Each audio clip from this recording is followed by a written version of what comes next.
Welcome to my YouTube channel आपलोक मैं YouTube channel अपना स्वागत जनालो आज से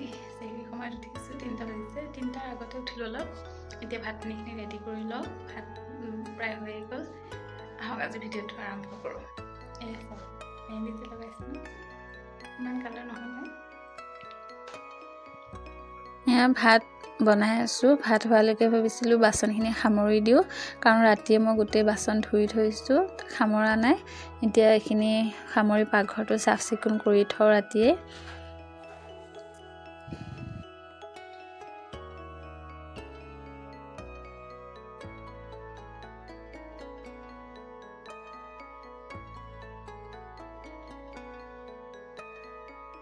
इफ्तारत बुट बनाओ मैं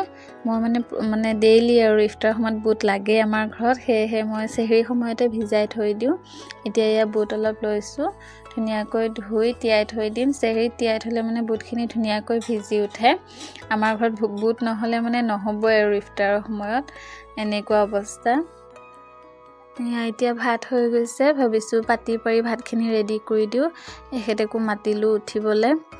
উঠিব আৰু এতিয়া ইয়াক বহুত বাৰ মাতিব লাগে তেতিয়াহে উঠে আৰু সেহেৰি সময়ত এনেকুৱা মানে এবাৰ মাতিলে নুঠে আৰু এতিয়া ভাত পানীখিনি ৰেডি কৰি খোৱা বোৱা কৰি আজৰি হৈ লও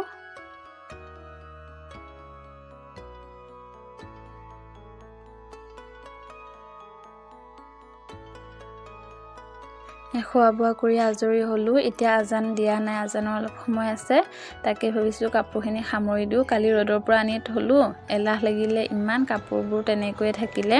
সামৰা নাই এতিয়া কাপোৰখিনি সামৰি লও আজি 5 নম্বৰ ৰোজাটো গল মানে আজি 6 নম্বৰ ৰোজাত পৰিলে চাওতে মানে ৰোজা গুচি গৈ আছে গৈ কেনেকৈ 30টা ৰোজা পাৰ হ'ব কবই নোৱাৰি এতিয়া আজান দিলে মই নামাজটো পঢ়িলো নামাজ পঢ়ি শুই যাম আকৌ পাছত লগ পাম এয়া আমি উঠিলো বহুত টাইম হল আইটো গা পা ধুৱাই দিলো তাই এতিয়া কৰিডৰতে এয়া টেন্ট হাউসটো আনি খেলি আছে দেখিছেনে টেন্ট হাউসৰ দৰজা মুখত আকৌ লেম এটা বান্ধি দিছে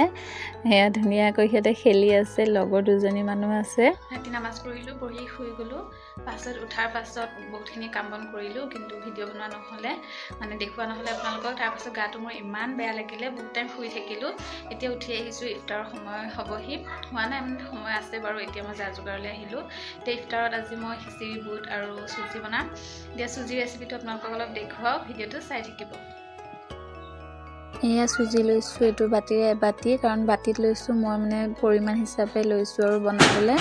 ইয়াতে এতিয়া মই এটো বাটিৰ জুখেৰে মানে এবাটি আকৌ সমান পৰিমাণৰ আৰু চেনি লৈ লৈছো এখিনি মই এক্সট্ৰাকে থৈছো মিক্স কৰি দিয়া নাই এয়া এতিয়া ড্ৰাই ফ্ৰুটছ অলপ লৈছো বাদাম কিশমিশ এখিনি মই সৰুকৈ কাটি লৈছো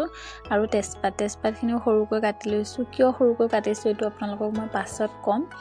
এতিয়া মই কেৰাহী এটা পাতি দিছো তাতে ৰিফাইন অইল দি দিছো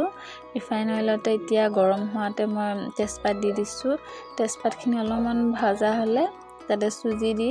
ঘনাই লৰাই থাকিব লাগিব সঘনাই তেতিয়া যাতে লাগি নধৰে পুৰি নাযায় আৰু ধুনিয়াকৈ অলপমান ৰঙচুৱা হোৱালৈকে ভাজি ল'ব লাগিব দেখিছেনে অলপমান কালাৰটো চেঞ্জ হৈছে অলপ জৰজৰীয়া হৈছে কালাৰটো চেঞ্জ হৈছে এতিয়া মই চেনি দি দিছো চেনিখিনিও মানে একে তেনেকৈ ভাজি থাকিব লাগিব অলপ সময় ৰঙচুৱা আৰু অলপমান মানে কালাৰটো চেঞ্জ হৈছে ইয়া চেনিও গলিব ধৰিছে তেতিয়া মই পানী দি দিছো ইয়াতে আপোনালোকে গাখীৰো দিব পাৰে আজি মানে আমাৰ ঘৰত গাখীৰ অলপ কম আছে কাৰণ ৰাতিহে আনিব তাকে মই আগত বেছিকৈ পানী দিছো এতিয়া গাখীৰ দি দিছো এই গাখীৰখিনি মিক্স কৰি দিছো এতিয়া মানে উতলিবলৈ দিম এনেকৈ আপোনালোকে যদি বনাই সুজি এটো ৰেচিপি বনাই মানে আপোনালোকে সুজিখিনি ষ্টৰ কৰি থব পাৰিব ফ্ৰিজত 3-4 দিন মানলৈকে খাব পাৰিব এতিয়া মই ড্ৰাই ফ্ৰুটছখিনি দি দিছো দি মিক্স কৰি উতলিব দিম মই এনেকৈ প্ৰায় বনাই থৈ দিও যদি আপোনালোকে মানে ৰোজা মাহত এলাহ কৰে বা মন নাযায় তেনেকৈ আগতীয়াকৈ এনেকৈ বনাই থব পাৰে এয়া ঘন হৈ গৈছে দেখিছেনে টান হৈছে অলপ এতিয়া ইয়াতে মই গাখীৰ দি দিম কাৰণ গাখীৰৰ মানে ফ্লেমটো ধুনিয়া আহিব আৰু গাখীৰ কম যেহেতু লাষ্টত দিছো এয়া গাখীৰৰ খাই বহুত টেষ্টি হ'ব আৰু হেতু কাৰণে লাষ্টত দি দিছো এতিয়া ইয়াত অলপ মই কালাৰটো চেঞ্জ কৰিবলৈ ফুড কালাৰ দি দিলো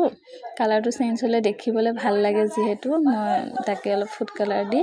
এখিনি আকৌ লৰচৰ কৰাই এয়া পানী গাখীৰ গুটেই শুকাই গৈছে টান হৈ গৈছে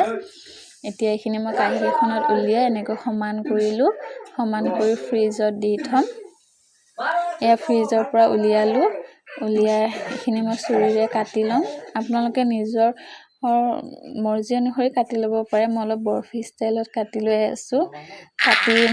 এইখিনি উলিয়াই ল'ম। এনেকুৱা ধৰণৰ চুজিৰ বৰফি বুলিও ক'ব পাৰে আৰু দেখিবলৈও ধুনীয়া, খাবলৈও বহুত টেষ্টি হৈছে। এয়া এতিয়া মানে মই তেজপাত আৰু ড্ৰাই ফ্ৰুট দিছিলোঁ যাতে চুৰিৰে কাটোতে মানে লাগি নধৰে আৰু ভাঙি নাযায়, কিন্তু তেনেকুৱাই হ'ল মানে অলপ অলপ লাগি ধৰিলে আপোনালোকে স্কিপ কৰিব পাৰে। এইটো চাইড ভাল হ'লে এইটো চাইড আকৌ তেজপাতৰ কাৰণে ভাঙি গৈছে অলপ। এয়া ৰেডি। এতিয়া মই এইখিনি 2-3 দিনমানৰ কাৰণে ফ্ৰিজত থৈ দিম আৰু অলপ খাবলৈ উলিয়াই ল'ম। এতিয়া আমাৰ ইফতাৰ ৰেডি। আজি চাহিদাও আহিছে, এতিয়া তাই দোৱা কৰি আছে। এতিয়া আজান দিব, ইফতাৰ লওঁ। যদি ভিডিঅ'টো চাই ভাল পালে লাইক, শ্বেয়াৰ, ছাবস্ক্ৰাইব কৰিব। আজিলৈ ইমানে, বাই।